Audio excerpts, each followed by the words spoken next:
that you are forcing into this property, and you're creating equity with the long-term advantages of owning real estate over a period of time. Depreciation, tax advantages, cash flow, debt pay down, all of these things that investors have always historically turned to real estate for. Welcome to Unstoppable Podcast with Harry Sardinas, inspiring conversations with influential millionaires, investors, thought leaders, entrepreneurs who are making a massive difference with their innovative products and services, and sharing the challenges and wisdom of how they sold their first million. So how do you know that $440,000 is the figure that the landlord is going to say yes? So again, we use hard money in this environment. It's a very aggressive loan option. Most hard money lenders are utilizing a 70% of ARV rule. So the hard money lenders are still going to send out. Sorry, Jason. Let me question, because clearly you know that it's gonna be that the house that are renovated in that area can be sold for 730 because that's how that's it goes for that, right? So you now have to persuade the lender they're gonna get it for a house for 140,000. So how you reach to that number, and how you know that the landlord is gonna say yes? Sorry, I want to make sure that I'm hearing you correct. We're breaking up a little bit. Okay. How do we know that the lender is going to say yes?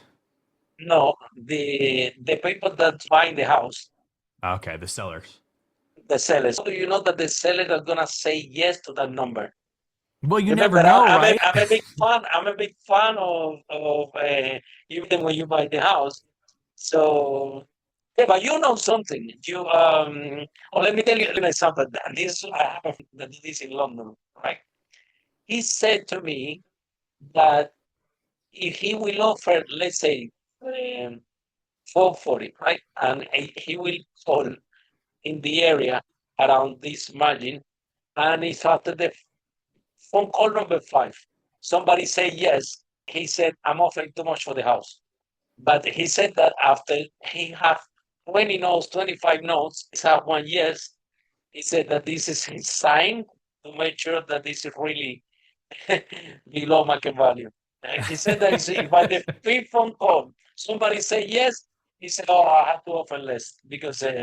But if after the phone calls you go to yes, now he's very indicate that no way they can go low. Clearly, for you, for speeding some plus a bit of you never know, but or maybe the right question is how you can persuade the landlord Sure. to sell you the property for that amount, right? No, I think it's a great question. I've had sales managers when I was back in my W-2 environment talking to me, and they hate, and I hate. I throw out a number and somebody says yes, I kick myself, right? Like it wasn't right. You're offering too much. You're offering too much, maybe, right? Yeah, 100%. We left money on the table, right? Yeah, And that's what my friend said. every culture is different with this too, right? Like everybody negotiates differently. Everybody has different priorities.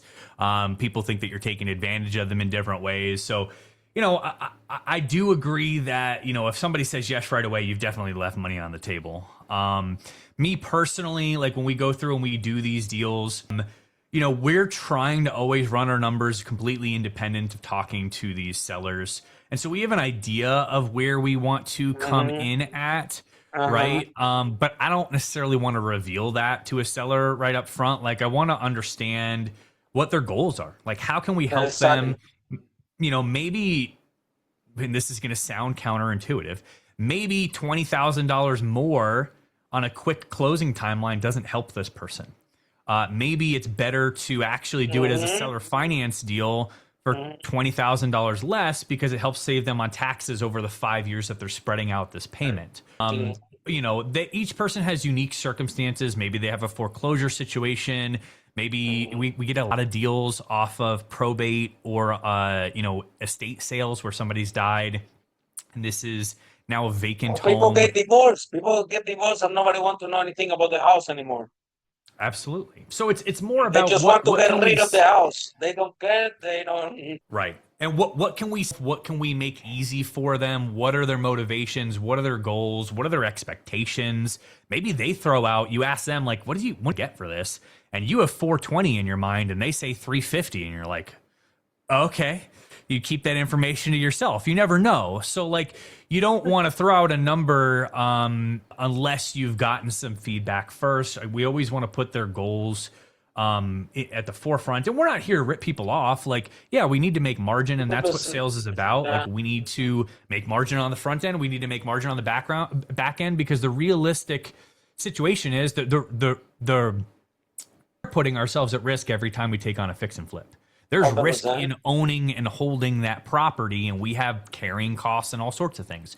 So the better we can get that deal, the more likely to stay in business, right?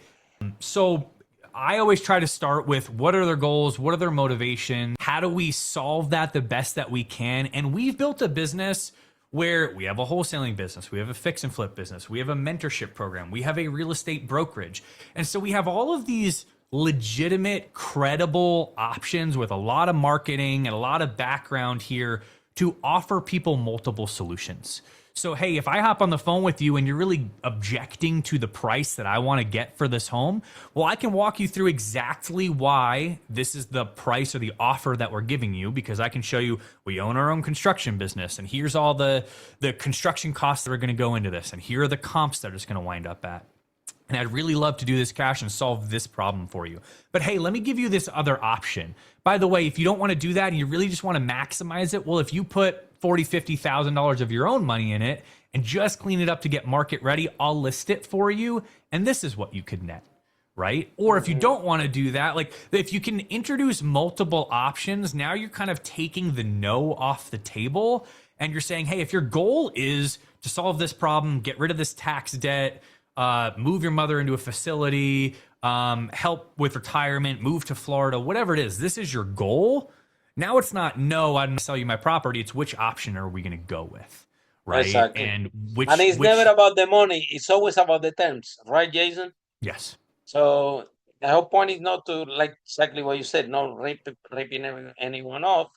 Try to help the seller to find out what they. So we might think that, okay, the people want a lot of money for the house, but most of the time in that environment, it's not the case. Most of the times they have different situation with the house. So exactly like you said, could be a tax, it could be they change jobs, could be that there is a divorce, could be that, and that is so different things will motivate sellers in United Kingdom. Now you can hear in US, but so a lot of the situation will motivate the seller to sell the house.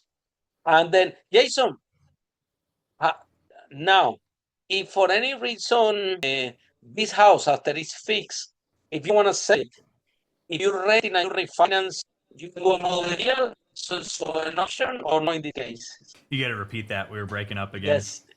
So if after the house is fixed, how about if you did and you refinance and do another deal? Is that possible? Absolutely. And this is going to be market dependent. And so like, again, we operate out of Colorado, we operate out of Denver. This is a high appreciation market, and you just need to have a little bit of expertise and knowledge and understanding. Like California is very high appreciation market. Denver is very high appreciation market.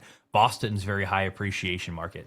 Whereas Buffalo, New York, North Carolina, Indiana, Tennessee, like these are cash flow markets, right? And so you got to understand which portion of the real estate market you're trying to take advantage of. For me, I love Denver because we make high margin fix and flips, and it can increase your cash position very quickly, right? The only way we get a refinance and a rent to work out here is if we Airbnb it, because we are a tourist-based state still. We have mountains, we have ski resorts, we have a variety of things, national parks. So it's a good Airbnb community. But the long-term rents are nowhere near what they need to be to cash flow a $700,000 home out here. So for example, that 1% rule where if you buy a home for 100 grand, can you rent it for 1%? So can you buy a home for 100 grand and rent it for $1,000 a month? That's a great rule of thumb to say, hey, this is going to be a good long-term rental.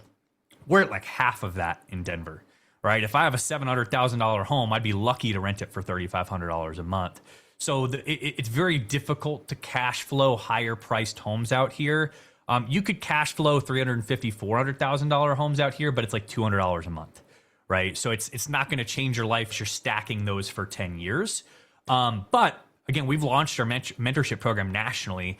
All of these locations nationally, absolutely this works to where you can refinance it, keep it, and then rent it out and make $500, $800, $1,000 a month in cash flow in these local markets. So if you think about Kansas City, Missouri is a great example of a market like this, where you buy something for $40,000 to $80,000. You put $80,000 into it, and it's going to refinance at $280,000.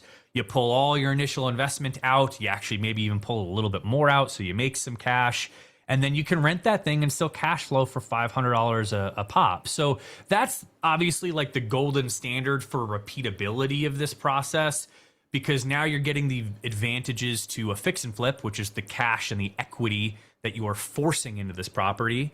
And you're creating equity with the long-term advantages of owning real estate over a period of time. Depreciation, tax advantages, cash flow, debt pay down, all of these things that investors have always historically turned to real estate for. So you're kind of marrying the best of both worlds in that scenario. We've hybridized it in Colorado because we have to make the Airbnb mechanism work with it. But yeah, just about anywhere that you're at, you can make that work. The challenge is the legal liability with the Airbnbs. Municipalities are outlawing them or putting restrictions on them, at least where we're at. Follow us for more interviews with world's most influential, audacious entrepreneurs that overcame challenges and adversity, providing you with the blueprint of how they sold their first million so you can grow your business exponentially.